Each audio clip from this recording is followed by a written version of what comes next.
The winter sun lingered low over Greenwood Memorial Park, casting long amber shadows across the polished gravestones. Maxwell Dane moved slowly through the rows, each step heavy with the weight of 2 years of grief. A billionaire, a mogul, a man whose decisions shook markets, yet here, before his son's grave, he felt impossibly small.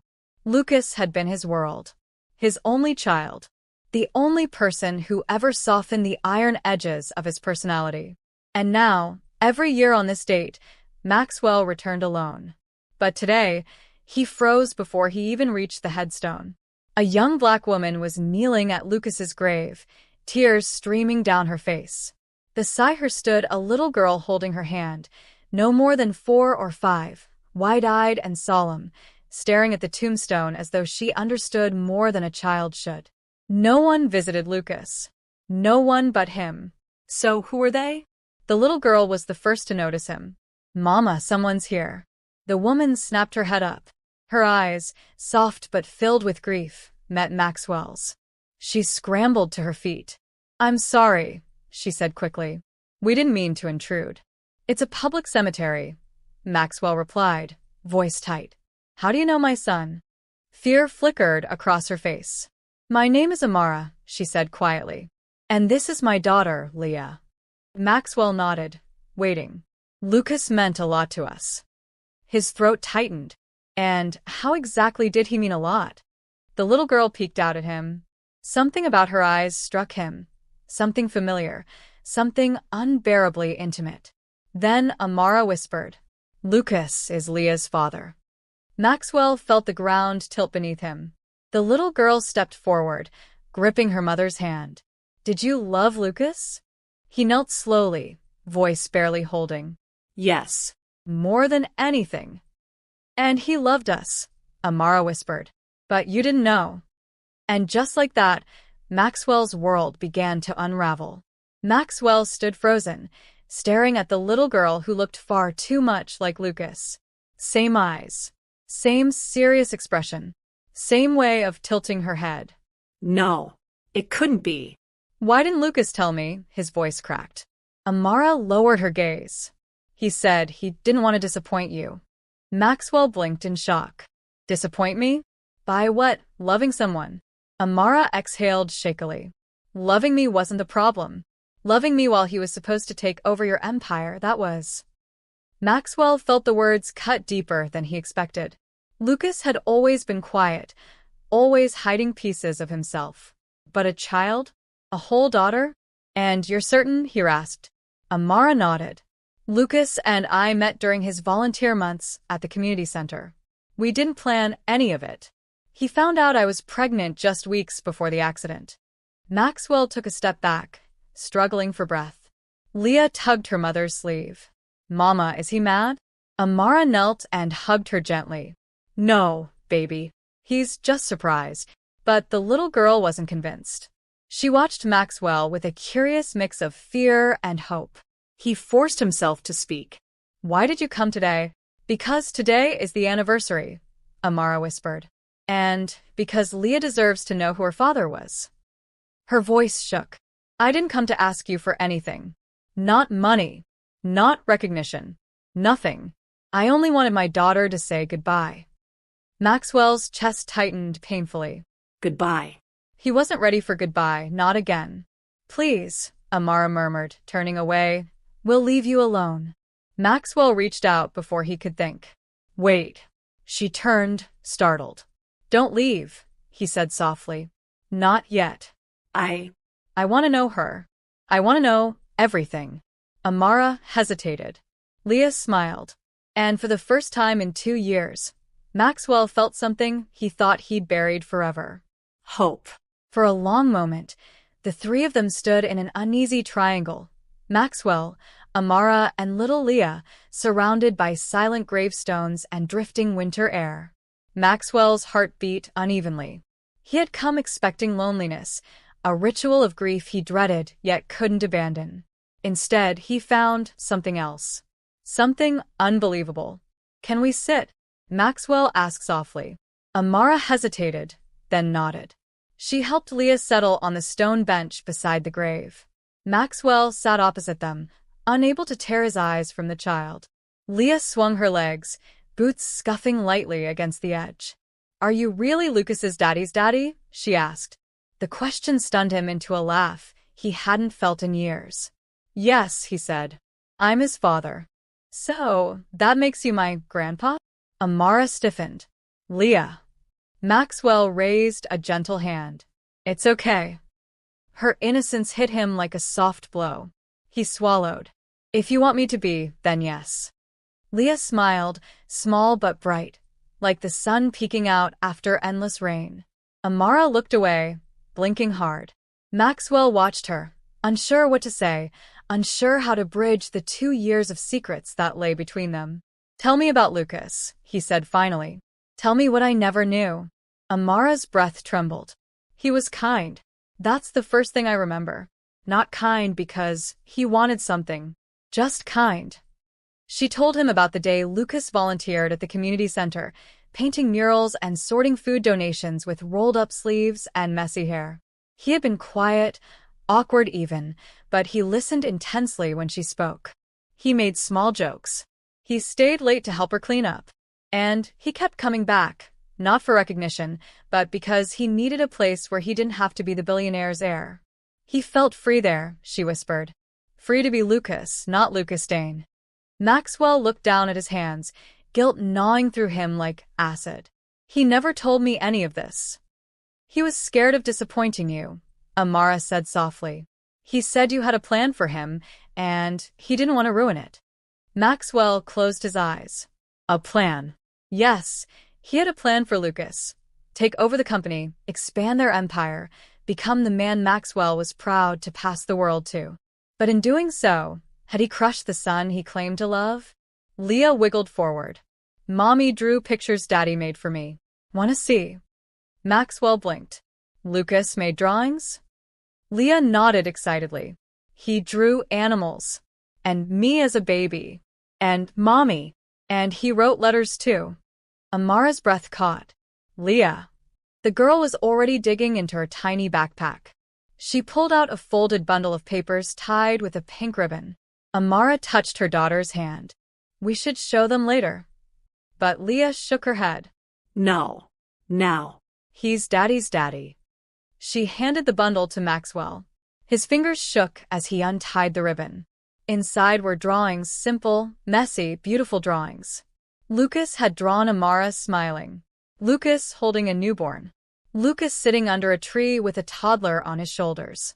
Each page had tiny scribbles in the corner. "Someday I'll tell him. Someday we'll be a family. Someday." One drawing made Maxwell choke. Lucas sitting on the edge of a hospital bed, holding a newborn, Leah, while staring at the viewer with the same sad smile Maxwell remembered. "This," Maxwell whispered, voice cracking. "He wanted to tell me." Amara wiped tears with her sleeve. "He did." But the accident, he didn't get the chance. Maxwell pressed the drawings to his chest, fighting a storm inside him. He had lost a son, but he had gained a truth. A granddaughter. A family he didn't know he needed. And he wasn't letting them walk away, not again. The cemetery grew colder as the afternoon faded into early evening.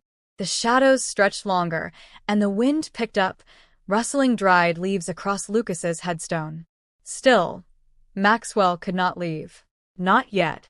Not with a truth this massive weighing down his chest. Amara wrapped her coat tighter around Leah, who now rested her head on her mother's shoulder, tired from crying, from emotions a child should never carry.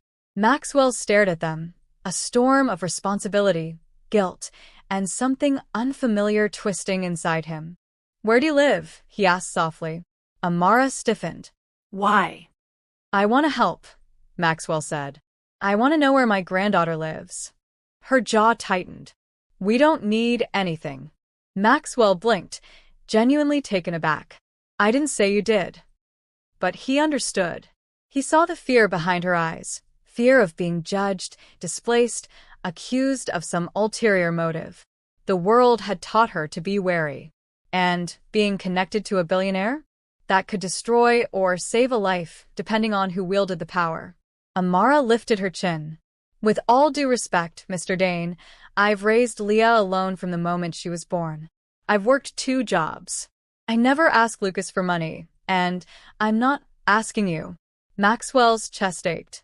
I'm not offering money. He hesitated. I'm offering a place. Support. Safety. She swallowed hard. You don't know us. No, Maxwell whispered. But I knew Lucas. And Lucas loved you both. Leah stirred slightly, half asleep, curling closer to her mother. The sight hit Maxwell deeply. This small child who carried his son's features but had lived her life without knowing her father's family. Without knowing him. He cleared his throat. Let me take you to dinner. Or coffee. Anything. I want to talk. To understand. To know what Lucas wanted. Amara shook her head. I don't think that's a good idea. Why not? Because men like you, her voice trembled. Men with power, they don't take no easily. And I'm not letting anyone disrupt Leah's life. Her honesty stunned him. She wasn't rude. She wasn't disrespectful. She was protective. And she was right. Powerful men rarely accepted rejection. He himself rarely did. But this wasn't business.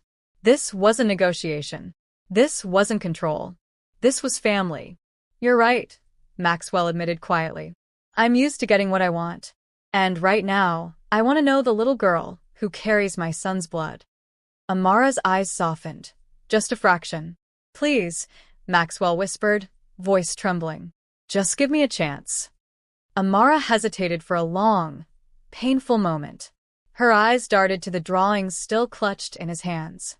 Then she sighed. Fine. Not dinner. Not anything fancy. Maxwell nodded slowly. Your choice. There's a small bakery near the community center. Tomorrow morning. We can talk for 15 minutes. Only 15. But to Maxwell, it felt like a door cracking open in a world he thought had collapsed entirely. He rose to his feet. I'll be there. Amara stood as well, carefully lifting Leah. This doesn't mean anything yet, she warned. We're just talking. I understand. She turned to leave. Leah, half awake, peeked over her mother's shoulder and whispered, Goodbye, Grandpa. Maxwell's breath caught. No word had ever hit him harder. Good night, Leah, he whispered. Amara walked away, disappearing between the gravestones. Maxwell stood alone again, but for the first time in 2 years, he did not feel empty. He felt purpose. And fear. And hope. Because tomorrow might change everything. The morning sun filtered weakly through gray clouds as Maxwell stepped out of his car in front of the small neighborhood bakery. It was a quiet place tucked between a laundromat and a hair-braiding salon, far from the upscale cafes and polished glass towers he normally inhabited. This wasn't his world. But Lucas had belonged here. And Amara still did. Inside, the bakery smelled like fresh bread and warm cinnamon. Families filled most of the tables. The chatter was soft, comforting. Maxwell scanned the room and saw Amara in the far corner, Leah on her lap, nibbling a muffin. Amara looked tired. The kind of tired that came from shouldering life alone. She stiffened when she saw him approaching, instinctively pulling Leah a little closer. Maxwell noticed and understood. He stopped a respectful distance from the table. Good morning. Leah perked up. Hi, Grandpa. Amara exhaled sharply. Leah, please. Maxwell raised a hand. It's all right. He sat down slowly. The table was small, and he was a large man. Everything about him felt out of place, his tailored coat, his polished shoes, his controlled movements. But he forced himself to relax. Should I buy something? He asked awkwardly. Amara shook her head. We won't be long. Maxwell nodded. Then tell me about Leah. Amara hesitated, studying him. Perhaps she was searching for some sign of sincerity, of danger, of judgment. Whatever she looked for, she must have found a small piece of reassurance, because she finally began. She's 5, Amara said. She loves drawing, dancing, and puzzles. She's smart, too smart. Sometimes I think she's trying to figure out everything about the world at once. Leah grinned proudly. Maxwell smiled. truly smiled. She sounds like Lucas. Amara's face softened. She is. Silence settled, heavy but not hostile. Maxwell turned to the little girl. What do you like to draw? People, Leah replied. And families. And angels. Maxwell's breath caught. Angels? She nodded. Mommy says Daddy is an angel watching us. A sharp ache pulled through his chest. He didn't know how to respond, so he simply said, He would be proud of you. Leah beamed. Then Amara's expression shifted, turning serious. Mr. Dane, I need to be honest. Please. I didn't tell Lucas I was pregnant until the last week of his life. I didn't want to trap him. I didn't want to ruin anything. And when he heard, he cried. He said he was scared of telling you. Maxwell swallowed hard. He shouldn't have been. But he was, Amara said softly. He felt like everything he did had to fit into the life you planned for him. Maxwell leaned back, shame burning deep in his gut. I failed him. Amara's gaze softened. Not with forgiveness, but with understanding. You loved him the only way you knew how. Leah tugged her mother's sleeve. Mommy, can Grandpa come to my school show?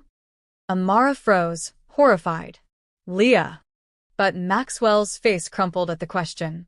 He had gone from having no one to being asked, invited, into something so simple, so normal, so precious. I would be honored, he whispered. Amara looked torn. Her protective instincts warred with the reality in front of her. She didn't trust him. She wasn't sure she should. But Leah's happiness mattered more. Maybe, she said finally. Let's take things slowly. Maxwell nodded. Of course. He didn't want to rush. Didn't want to force anything. For once in his life, he would let someone else set the pace. As they stood to leave, Leah hugged his leg tightly. Grandpa, don't disappear, she whispered. Maxwell felt tears sting his eyes. I won't, he promised. Not ever again. But promises came with consequences. And soon, the world would learn he had a granddaughter. A secret heir. A child with the Dane name. And not everyone would accept her. The next few days passed in a blur of careful meetings, small conversations, and slow trust building. Maxwell met Amara and Leah at the park, at the community center, and even outside Leah's preschool. Every time, Leah ran toward him with the bright confidence only a child could carry, while Amara stood guarded, watchful but slowly thawing.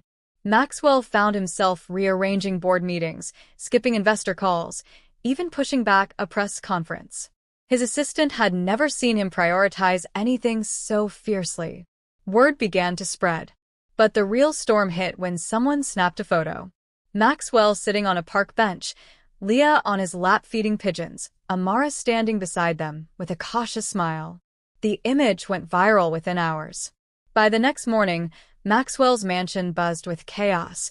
Reporters at the gates, online speculation, investors calling nonstop, the board demanding answers. Who was the child? Who was the woman? Was this the billionaire's hidden family? Was there an illegitimate heir to the Dane fortune? Maxwell ignored them all.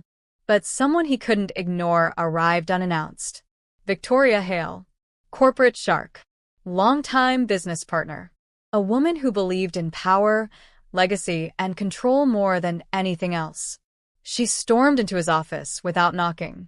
Is it true? She demanded. Is the child Lucas's? Maxwell closed the door calmly. Yes. Victoria's mouth dropped open. Maxwell, do you understand what this means? The board is panicking. I don't care. You should care. That little girl could claim part of the company. The inheritance. The estate. Everything. Maxwell stared at her, cold and unmoved. Her name is Leah, and she's my granddaughter. Victoria froze, stunned at the softness in his voice. You've known these people for what days? She scoffed. And now you're ready to give them everything? Maxwell's eyes hardened. I lost a son. I'm not losing what's left of him. Victoria stepped closer. Maxwell, think. This woman, this girl, they could destroy everything you built. His blood ignited. Or, he said evenly, they could save what's left of me. Victoria blinked, thrown off by the raw truth in his voice. What about the company? For years, Maxwell said, I believed the company was my legacy. But Lucas, my son, wanted a different life. I forced him into mine. And now his daughter stands in front of me asking if I will disappear like he did. I won't. Victoria crossed her arms. And what does the mother want? Money? Status? Access? Maxwell glared. She wants nothing. She refused everything. She only cares about Leah. Victoria huffed. I hope you're right, because if you're wrong, this could cost you everything. Maxwell turned away. Then let it. Victoria stared at him like she was seeing a stranger. You've changed. Yes, Maxwell whispered. I have someone worth changing for. As she stormed out, Maxwell felt a strange peace settle over him. For once in his life, the noise of the world didn't matter. The company didn't matter. The board didn't matter. Only Leah. Only Amara. Only Lucas's memory. He picked up his coat and headed for the door. He needed to see them, to warn them, to prepare for the chaos that was coming. But when he reached the community center, he froze. Amara stood outside, phone in hand, tears streaming down her face as reporters swarmed her like vultures. Leah clung to her leg, terrified. Maxwell's heart shattered. This was his fault. And he had only seconds before the world tore the two most fragile pieces of his heart apart. He stepped forward. And the war for his family began. Amara stood frozen, Leah clinging to her leg, surrounded by a swarm of cameras and microphones. Flashing lights blinded her. Voices overlapped in a barrage of invasive questions. Are you the mother of Maxwell Dane's secret granddaughter? Did you hide the child to gain inheritance rights?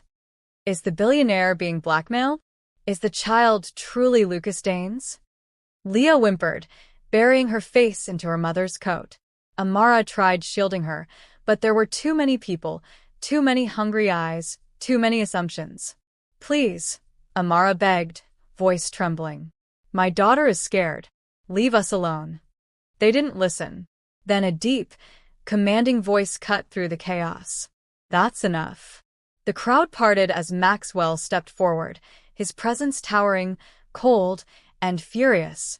His security team followed behind, pushing reporters back. Maxwell reached Amara in seconds.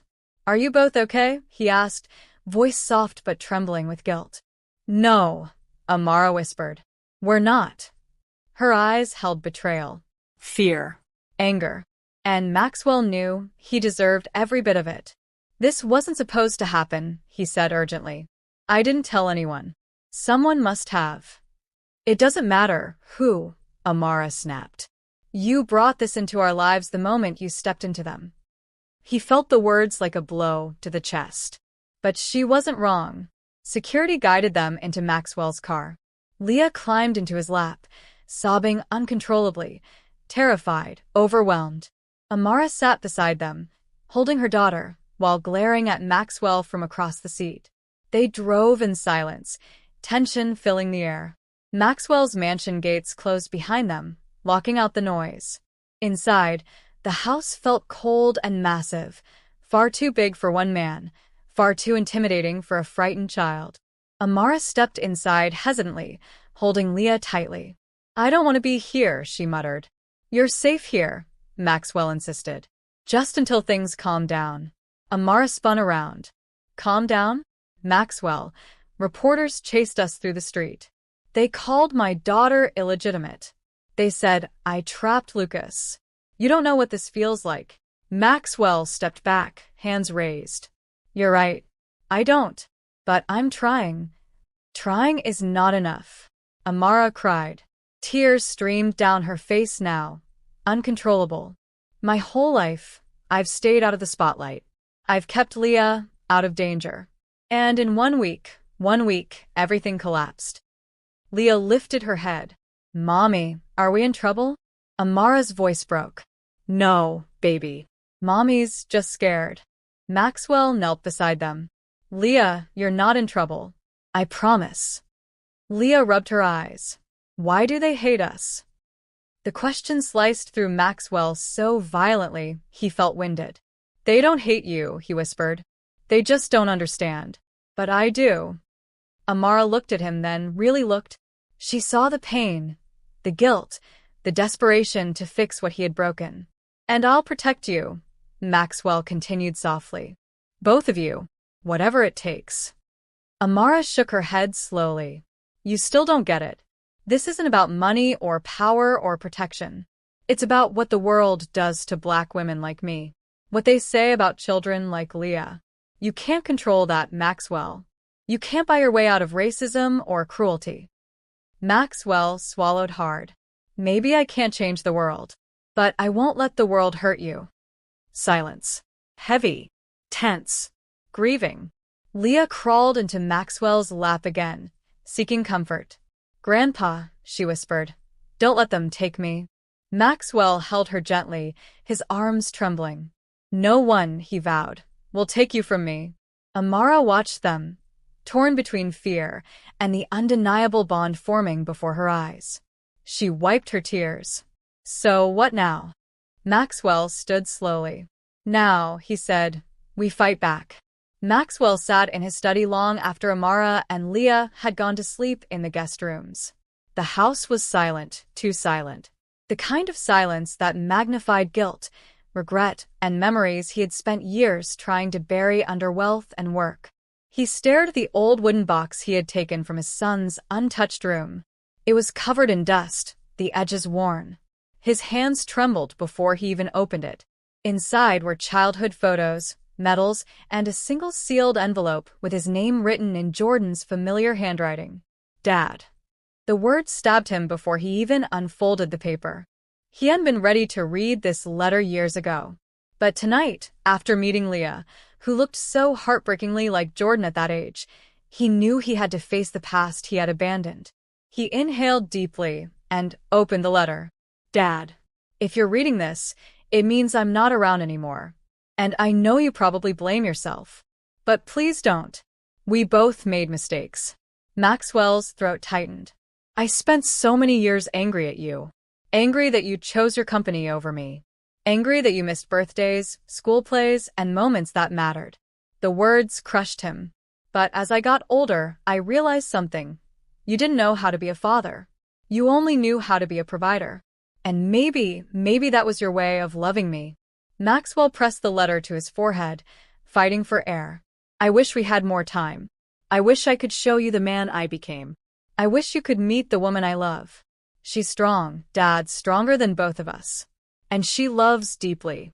Maxwell froze. If the universe is kind, one day you'll meet her. His hands shook violently. Her name is Amara. The room spun.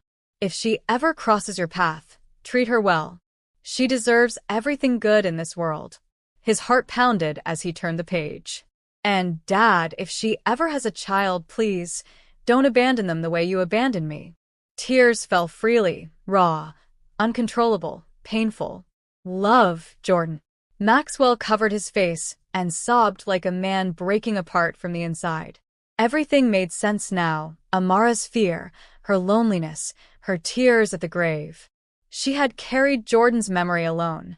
She had raised Leah without support.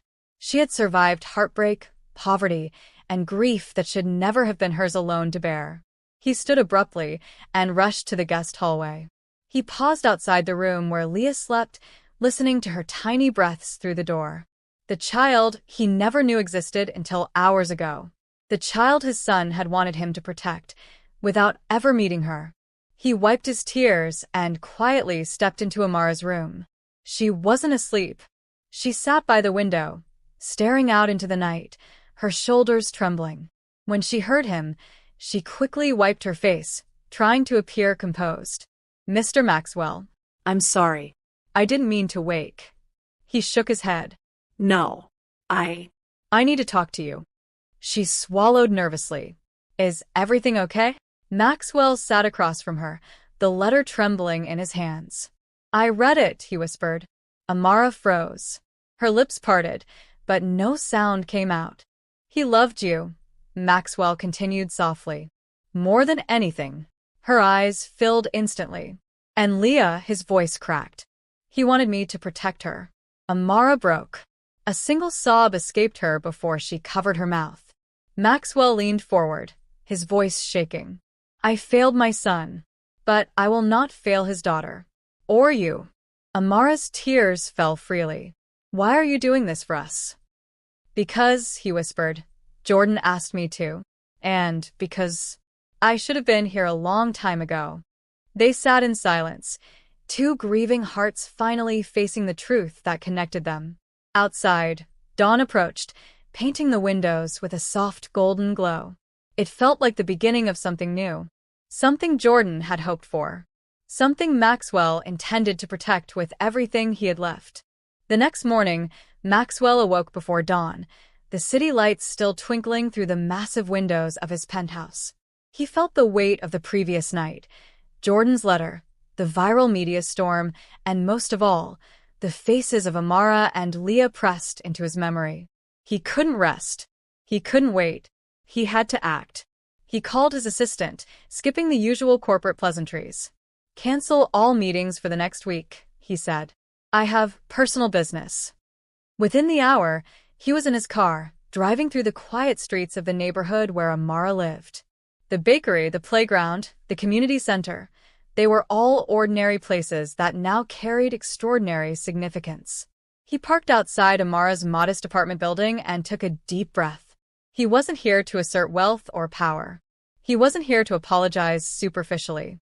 He was here to be present. And presence, he realized, was far more powerful than any money or influence he could offer. Amara opened the door cautiously. Leah peeked from behind her mother's legs, eyes wide but curious. Maxwell knelt down, meeting Leah at her level. Good morning, Leah, he said gently. I brought breakfast. The child's eyes lit up. Grandpa. Amara stepped back, arms crossed but her expression softening. You don't have to do this every day, she warned. Maxwell smiled.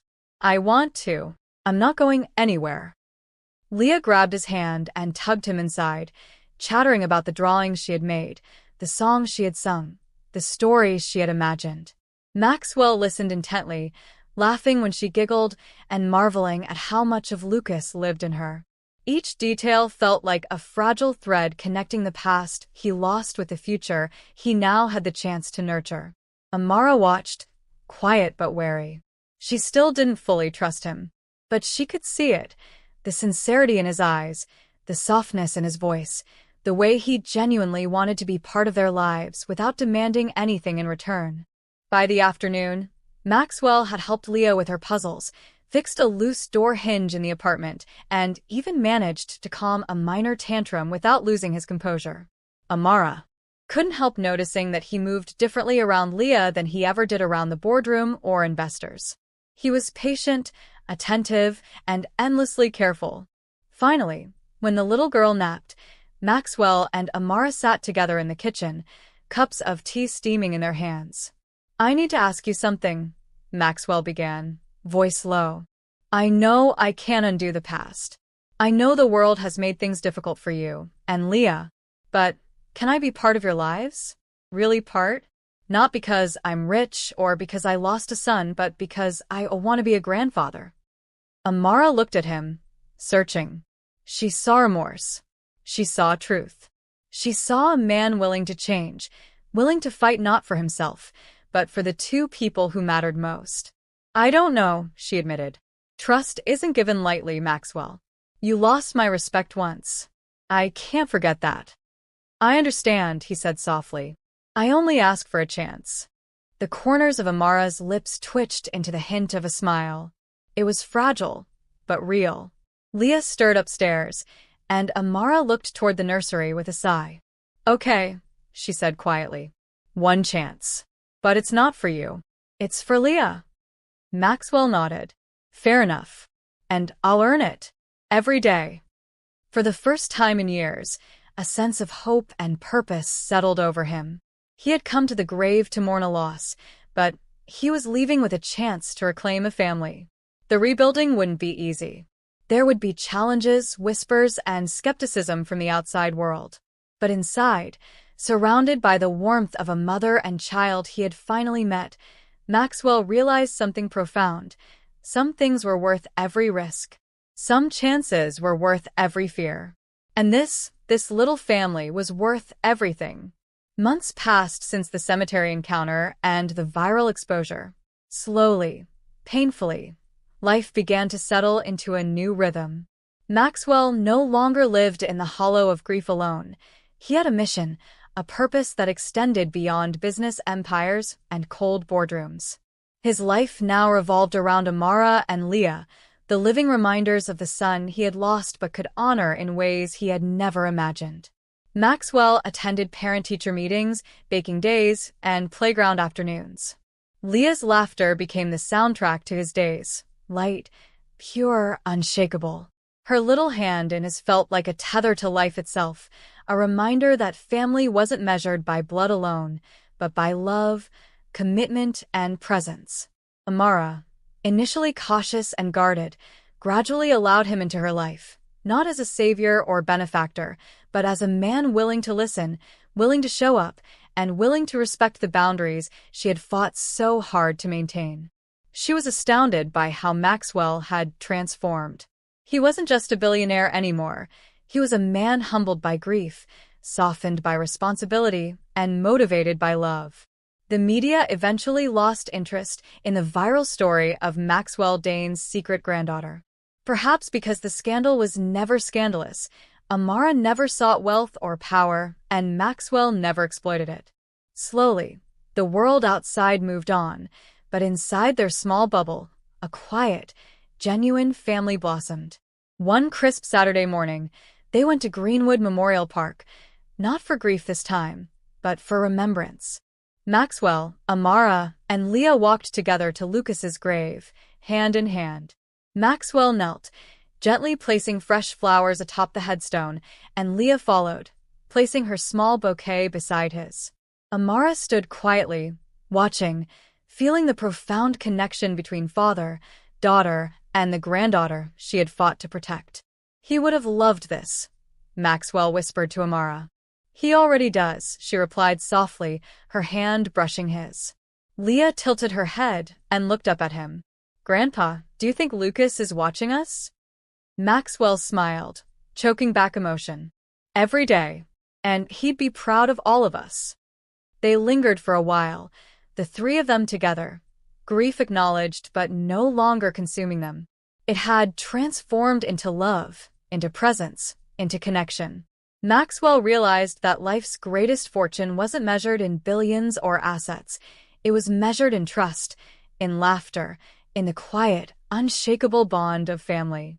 That evening, back at Maxwell's mansion, Leah ran through the hallways, her laughter echoing.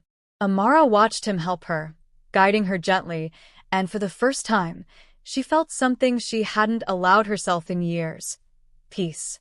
Maxwell had proven himself, not just to her, but to the memory of her child's father and to himself. Sitting together in the living room, Leah curled up on Maxwell's lap while Amara rested against a shoulder. The house no longer felt cold. It no longer felt empty. The laughter, the quiet conversations, the trust slowly built. They made the mansion a home. Maxwell looked at them, chest swelling with love he thought he had lost forever. He realized he didn't just want to protect this family. He wanted to live with them, fully, honestly, without the walls of fear and pride he had built for decades.